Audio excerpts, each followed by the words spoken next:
ये story Mandi the market place. ये कहानी है हैदराबाद के मशहूर सियासतदानों की एक ऐसी कोशिश जो एक मशहूर कोठे को बंद करने की कोशिश करते हैं। और ये ब्रोथल एक रियल एस्टेट जगह, एक प्राइम जगह पर शहर के बीचों बीच मौजूद होता है। इस जगह को ये लोग एक प्रॉफिटेबल कमर्शियल जगह के तौर पर देख रहे होते हैं। इससे इनकी कोशिश होती है कि इस ब्रोथल को यहाँ से हटा दिया जाए, बंद कर दिया जाए या इसको किसी और जगह पर मुंतकिल कर दिया जाए। ये स्टोरी इस ब्रोथल को बंद करने की कोशिश के बारे में बनाई गई एक स्टोरी है।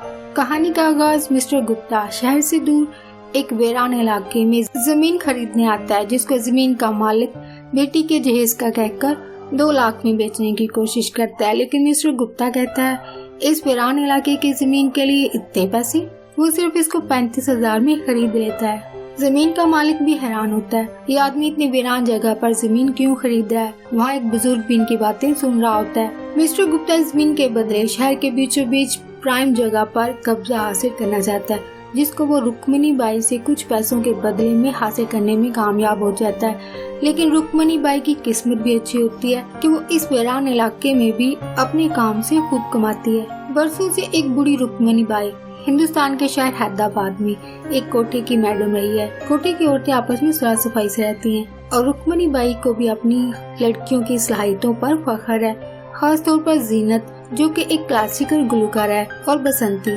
जो क्लासिकल डांसर है। रुक्मणी बाई, जीनत और बसंती की नफासत को देखते हुए मिस्टर गुप्ता रुक्मणी बाई को अपनी लड़कियों के साथ अपने बेटे की मंगनी की तकरीब में परफॉर्म करने की दावत देता है। एक दिन रुक्मणी बाई के पास श्रीकांत आता है। ये आदमी रुक्मणी को 9 उम्र लड़कियों को लाकर देता है। इन लड़कियों को ये मोहब्बत और कभी शादी के नाम पर धोखा देता है। इस बार श्रीकांत एक 9 उम्र गूंगी बहरी लड़की से शादी करके आता है। उसको धोखे से रुक्मणी के पास 4,000 में बेच देता है, क्योंकि रुक्मणी को इसके गूंगे बहरे होने के बारे में बाद में पता चलता है। जब उसका मुलाजिम टुंगरूस इस लड़की को चाय देने जाता है, पर वो लड़की उसकी ऊंची आवाज देने पर भी कोई रद्दे अमल जाहिर नहीं करती है। तब इन सबको इसके बारे में पता चलता है। कहानी में आगे सिटी काउंसलर शांति देवी, जो कि शहर की खवातीन की तंजीम का अदारा भी चलाती है, विमेन वेलफेयर के लिए काम करती है। वो रुक्मणी बाई और उसके कामों से नफरत करती है और हमेशा इनके खिलाफ मुहिम चलाती रहती है। और इसके लिए इनके घर के सामने ये बाकी खवातीन और लोगों को इकट्ठा करके इनके खिलाफ तकरीर कर रही होती है, जिसको रुक्मणी बाई भी सुनती है। कहानी में आगे रुक्मणी बाई के पास इस घर का पुराना मालिक हाशमी नहीं मालिक गुप्ता मिस्टर गुप्ता के साथ मिलने आता है। रुक्मणी अपनी लड़कियों के साथ एक किराए के मकान में रहती है, जिसका मालिक अब मिस्टर गुप्ता है। मिस्टर गुप्ता रुक्मणी को बताता है वो और मिस्टर अग्रवाल आपस में समधी बनने वाले हैं। मिस्टर गुप्ता अपनी बेटी की शादी मिस्टर अग्रवाल के बेटे से करने वाले हैं और वो उनको मंगनी के फंक्शन में आने की दावत भी देता है। इसी दौरान में फूलमणि रुक्मणी के घर से भागने की कोशिश करती है, लेकिन अचानक काफी हंगामा हो जाता है। घर से बाहर लोग इकट्ठा हो जाते हैं, लेकिन रुक्मणी मिस्टर गुप्ता से माजरत करने के बाद फूलमणि को घर की छत से कूदने से रोकती है। लेकिन काफी कोशिश के बाद भी जब वो कामयाब नहीं होती है, तब टुंगरूस फूलमणि को चुपके से पकड़कर घर के अंदर ले जाता है। फूलमणि के वाकये के बाद इस हंगामे की वजह से, ब्रोथल पर होने वाले हंगामे की वजह से घर में होने वाले इस वाकये की खबर जो वो जगह जगह फैलती है और ये बात एक काउंसलर शांति देवी तक भी पहुंचती है। ये काउंसलर खवातीन के लिए एक अप्लाई अदारा चलाने वाली जो औरत शांति देवी है, वो रुक्मणी के पास आती है और उसको कहती है उसके पास एक नाबालिग लड़की है, वो उसे लेने आई है और रुक्मणी को उसके सारे काम बंद करने को कहती है और शहर छोड़ने को भी कहती है। जीनत और रुक्मणी शांति देवी की खातरदारी करती हैं, उसकी मेहमानदारी करती हैं, लेकिन वो इनकी मेहमानदारी से खुश नहीं होती है। इस दौरान में रुक्मणी अपनी लड़कियों को आर्टिस्ट कहती है और उसको बताने की कोशिश करती है वो तो आर्टिस्ट लोग हैं, इन लोगों से आम लोगों को क्या खतरा हो सकता है। लेकिन शांति देवी अपनी बात पर अटल रहती है और रुक्मणी को वहाँ से जाने को कहती है। लेकिन इसी दौरान में शांति के साथ आने वाला एक मर्द चुपके से कोठे पर मौजूद एक लड़की के साथ जबरदस्ती करने की कोशिश करता है, जिस पर शांति देवी इस आदमी की वजह से शर्मिंदा होकर वहाँ से चली जाती है। मिस्टर अग्रवाल के बेटे की मंगनी का दिन होता है। रुक्मणी अपनी लड़कियों के साथ अग्रवाल के बेटे की मंगनी पर परफॉर्म करने के लिए जाती है। परफॉर्मेंस के दौरान सुशील जीनत की खूबसूरती से मुतासिर होता है और ड्रेसिंग रूम में इसके पास आता है। जीनत भी सुशील से मुतासिर होती है, इसकी तरफ मुतवज्जो होती है, इसकी तरफ अट्रैक्ट होती है। दोनों आपस में बातचीत करते हैं। सुशील जीनत से काफी मुतासिर होता है। यही वजह होती है कि फंक्शन के फौरी बाद सुशील जीनत के पीछे कोठे पर जाता है और सारी रात उसके कमरे में गुजारता है। रुक्मणी जीनत को आधी रात गाते सुनकर उसके कमरे की तरफ अचानक आ जाती है और उससे गाने की वजह पूछती है। जिस पर वो कहती है कि आज उसका दिल चाह रहा है। इसे वो गुनगुना रही है, जिस पर रुक्मणी कहती है उसे इस तरह खुश होकर गाना अच्छा लग रहा है, वो आज उसके साथ उसके कमरे में सोएगी। लेकिन रुक्मणी के आने से पहले जीनत सुशील को बेड के नीचे छुपा देती है और वो भी सारी रात वहाँ पे सोया रहता है। लेकिन जब रुक्मणी की सुबह आँख खुलती है और वो सुशील को जीनत के बेड के नीचे सोया हुआ देखती है और उसको उठाती है और उसको घर जाने को कहती है और जीनत से पूछती है क्या इन दोनों के दरमियान कुछ हुआ था, जिस पर जीनत कहती है वो कसम खाती है ऐसा कुछ नहीं हुआ, वो सारी रात उसके साथ बेड पर सोई थी। दूसरी तरफ टुंगरस रुक्मणी बाई को आवाज दे देता है। रुक्मणी बाई पूछती है क्या हुआ है, जिस पर उसको जल्दी आने को कहा जाता है। जब वो नीचे जाती है तो फूलमणि बेहोश पड़ी होती है और ब्रोथल की सारी लड़कियां वहाँ पर जमा होती हैं और डॉक्टर भी वहाँ पे मौजूद होता है, जो फूलमणि को हॉस्पिटल ले जाने की बात करता है कि इसकी हालत काफी सीरियस है। डॉक्टर रुक्मणी को बताता है इसकी हालत काफी सीरियस है, इसको हॉस्पिटल ले जाना पड़ेगा। जबकि दूसरी तरफ ब्रोथल पर चौकीदारी करने वाला कांस्टेबल रुक्मणी को समझाता है वो इसको हॉस्पिटल ना लेके जाए क्योंकि इस पर बहुत सारी दफात लग सकती हैं, इस पर काफी केसेस बन सकते हैं। वो रुक्मणी को ये भी बताता है पहली बात ये सुसाइड का केस है, सेकेंडली ये लड़की नाबालिग है और तीसरी बात इसके साथ जबरदस्ती की गई है और इसके अलावा ब्रोथल पर होने वाली एक्टिविटी की वजह से इस पर बहुत बड़े केसेस बन सकते हैं, इससे वो हॉस्पिटल ना जाए। जिस पर रुक्मणी फूलमणि की हालत देखने के बाद फैसला करती है कि वो इसको हॉस्पिटल लेके जाएगी।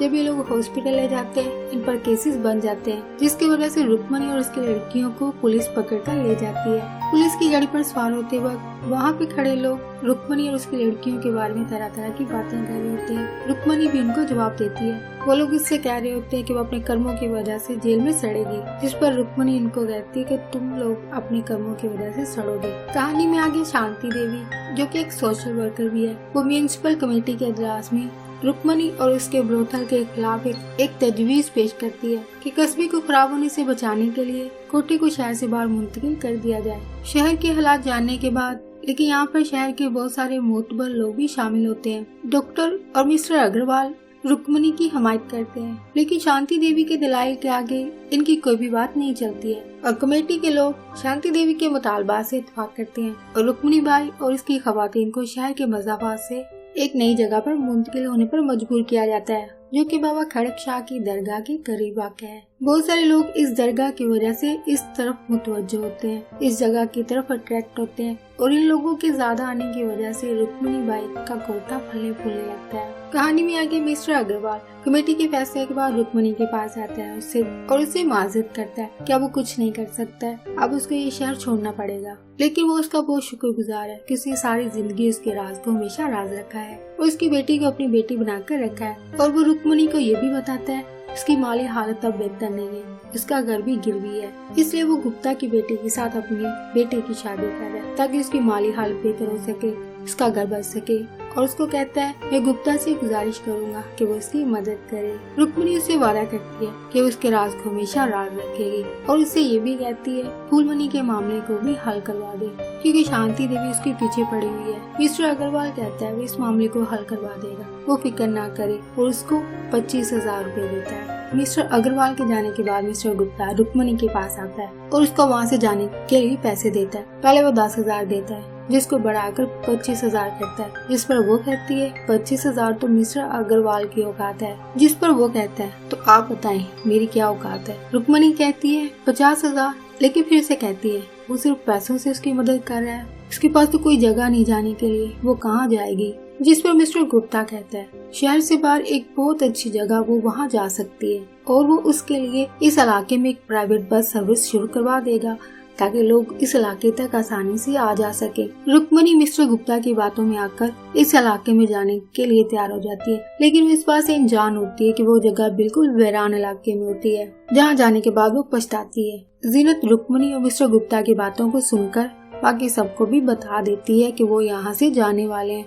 सब लोग काफी परेशान होते हैं कि वो लोग कहाँ जाएंगे। कहानी में आगे सुशील दोबारा चोरी छुपे जीनत से मिलने आता है। रुक्मणी वहाँ आती है और उसका वहाँ से जाने को कहती है और उसको कहती है अगर उसने मिस्टर गुप्ता की बेटी से शादी ना की तो उसका वो आलीशान घर और उसके बाप की सारी झूठी शान शौकत चली जाएगी क्योंकि उसके बाप के पास अब कुछ नहीं रहा है। इसलिए उसका बाप गुप्ता की बेटी से शादी कर रहा है ताकि वो अपने घर को बचा सके, इसे वो अब यहाँ ना आया करे और गुप्ता की लड़की से शादी कर ले। जीनत उससे पूछती है वो क्यों उसको सुशील से मिलने से रोकती है, जिस पर वो कहती है वजह है तभी तो रोक रही हूँ। जब जीनत को तसल्ली बख्श जवाब नहीं मिलता है तो वो रुक्मणी से नाराज हो जाती है। अगले दिन रुक्मणी और उसकी सारी लड़कियाँ गुप्ता की कही गई जगह पर चली जाती है। सुशील भी जीनत के पीछे उस जगह जाता है। रुक्मणी इस जगह को पहले तामीर करवाती है। जीनत सुशील की वजह से रुक्मणी से अभी भी नाराज है, उसकी कोई बात भी नहीं मानती है। रुक्मणी और उसकी लड़कियाँ इस वीरान जगह आने की वजह से आपस में ही झगड़ती रहती है क्योंकि अब इनका कोई काम नहीं चल रहा है। रुक्मणी गुप्ता को गाली देती है कि कैसे उसने वीरान और उजाड़ जगह पर पटक दिया